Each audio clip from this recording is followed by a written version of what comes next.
Hey, security peeps. We are live with another edition of Breaking into Cybersecurity.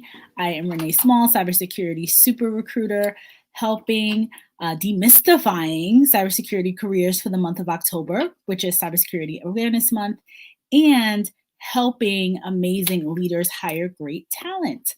So today is Sunday. We're on day 17 of this Breaking into Cybersecurity daily live stream challenge, which is nuts. We've had a phenomenal time.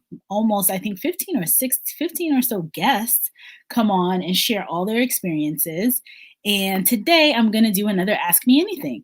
So we get frequently asked questions all the time. We had some great hot topics this week. And so I wanted to dive into some of the questions that we get pretty often for people who continuously reach out in regards to trying to get into cybersecurity careers. So today it's going to be a short one. It's a quick one.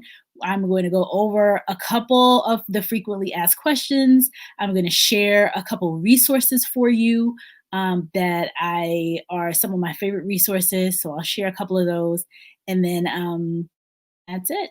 So let's take it away here. So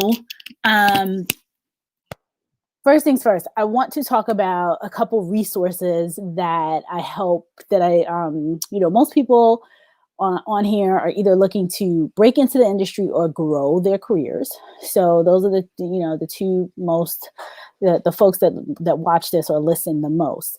They're either looking to break in or they're looking to advance. And almost every time there's a question regarding LinkedIn profiles and resumes, that comes up very, very often.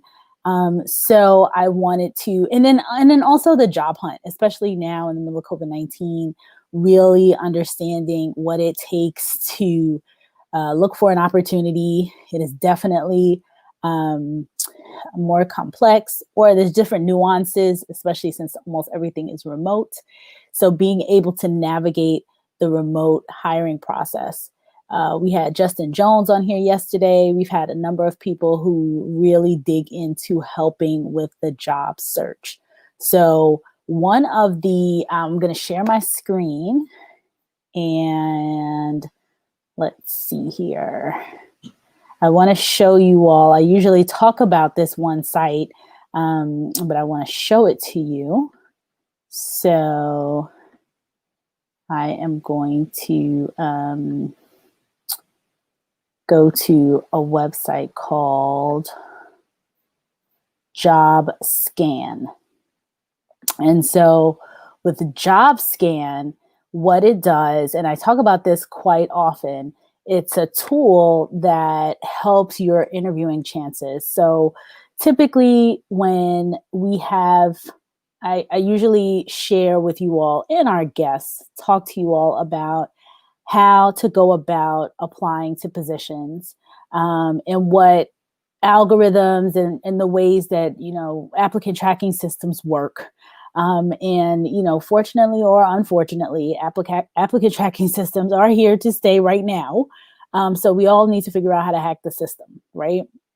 Now, one of the things that I talked about very often is the way that applicant tracking systems work, and a lot of them will rank the resume based on the job description. So if a job description says, cybersecurity engineer and what it is they're looking for, and that you need to have, 4 years of Splunk and 3 years of, all these other various tools, whatever they're looking for, your resume needs to reflect that. The resume, you may be the better candidate. However, if your resume does not reflect it, it won't get bumped up to the top. So the people with the better resumes end up getting more interviews. So you want to be one of those people with one of those better resumes.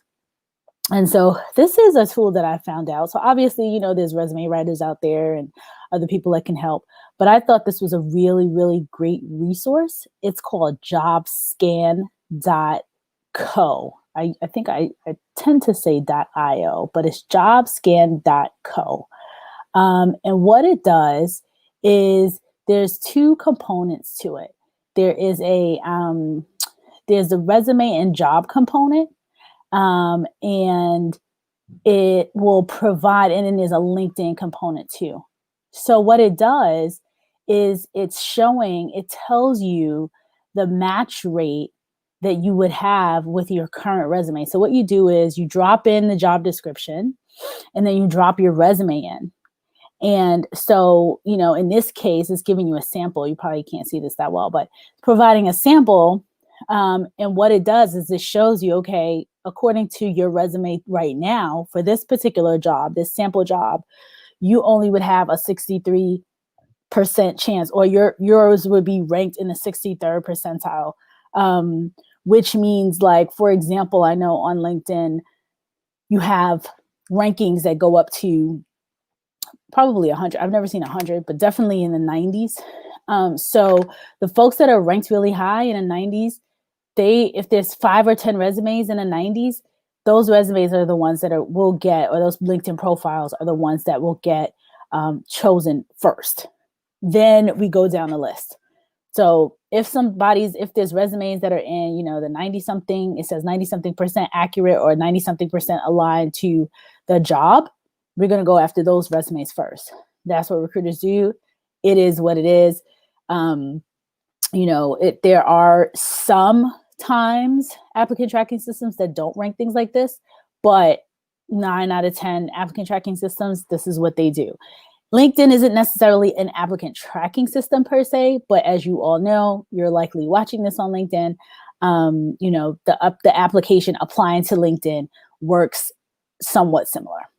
So with this website, JobScan, I thought was really, really cool, because what you can do is you can take your resume, you put your job, you create your resume, you put the job description in, and then it tells you the ranking, and it tells you, the different percentages of what is, what will come up. And it tells you add more missing skills. So if there's skills that are needed, it tells you that they want it to rate at 80% or above. So it tells you about the match rate. It tells you about the ATS tips and findings. So best practices to get your resume past the applicant tracking system. So it tells you, based on a commonly used applicant tracking system, such as iCIMS, Taleo, JobVite, there are a few others that are out there too, but the vast majority of these applicant tracking systems all kind of operate the same way. So it's giving you that update, and it's telling you what to do in that case. And then as you scroll down, it talks about, more ATS tips, talks about the skills and keywords. It tells you, like, how, from recruiter findings, like, people don't want these, another thing that recruiters will say often, I say this often a lot, we try to keep your resumes to 2 pages. Regardless of how many years of experience you have. If you have under 5 years experience, it absolutely should be 1 page. There's no reason for you to be going into 2 pages with under 5 years. When you start getting to, over 5 years and you have to get into that second page, that's fine. But 2 pages is it. It should not be a book. Nobody wants to read more than 2 pages of a resume. Now, this is for, and I'll put a caveat in here. This is for corporate, private sector organizations. I do know that there's a CV component, and with the public sector, like, it's different. So they want to see every single thing detailed out, and it could be very long. But for your Fortune 100, Fortune 500, Fortune 5000, Fortune 1000, most of those companies, 2 pages. Okay, so, we go down next, and it tells you, it gives you detailed tips and advice and things like that. So this is a really, really cool resource. I believe that they have either a trial package or a really small payment package, and then obviously bigger payment package. But it's a really cool resource because you're able to take a look at what your resume looks like, take a look at what your LinkedIn profile looks like, and think about it in the eyes of recruiters. Think about it in the eyes of the people who are actively looking for people online all the time. I just met up with my good friend Danny. She was here. She was on the show a couple of days ago, and she talked about being, what sourcers do. And a lot of folks don't even understand, like behind HR, there's a number of different roles. And so a sourcing partner is like the other half of recruiting. So, recruiting and sourcing kind of goes hand in hand. But what the sourcers do is they actively go out and look for candidates. So when you don't apply, or when you get to a point where you're a couple years in and they are actively looking to find people, that's one of the things that she does. And so we were talking about social media for your career. And so if she's looking for someone, or if I'm looking for someone, or any other recruiter or sourcer looking for trying to find a person, and we have, and we find you, and then, we look at your social media profile, and you're posting about security, you have a blog, may have a podcast, you have stuff where you're talking about the career, you're talking about the industry, you are posting articles, you are either blogging, or you might be vlogging, or you might put up a live, or whatever it is, you're talking about the industry, you're engaged in the industry. That's very, very important for leaders. They love to see that. They like to see the passion that you're out here. They want to see your communication skills. It shows so many different levels of skills. It shows your communication skills, either your oral, verbal, written communication. It shows that. So, being engaged, and as Shellen from South Africa said, I've been quoting him a lot, weaponizing social media for your career. Definitely want to do that. That's another area where people have questions around, and we're going to bring Danny and Jen back in probably a week or two to talk more about the social media component. Danny gave me, actually, and this is a website I haven't even really seen yet, but I wanted to share it with you all because she gave it to me and she thought that it was a cool website as well. So I'm going to share my screen again, and it's called Hunter. And she shared it with me and said that it was focused on, job applicant tracking. So when you're trying to do your job hunting, this is a place where you would want to go. And from what I understand, it really organizes the search. So you can go all in one place and keep everything all together. Because I know some of us will we apply to stuff on LinkedIn, we might apply to stuff on companies' websites, we might apply to stuff on Indeed, apply to different things. Well, this seems to have everything organized in one place. So I don't know it well, but I took a look at it and I thought it was really cool. And, Danny, she gives such great advice that when Danny Barker says it, I do it. So I just wanted to share that one with you all as well. It's called Hunter, HUNTR.co.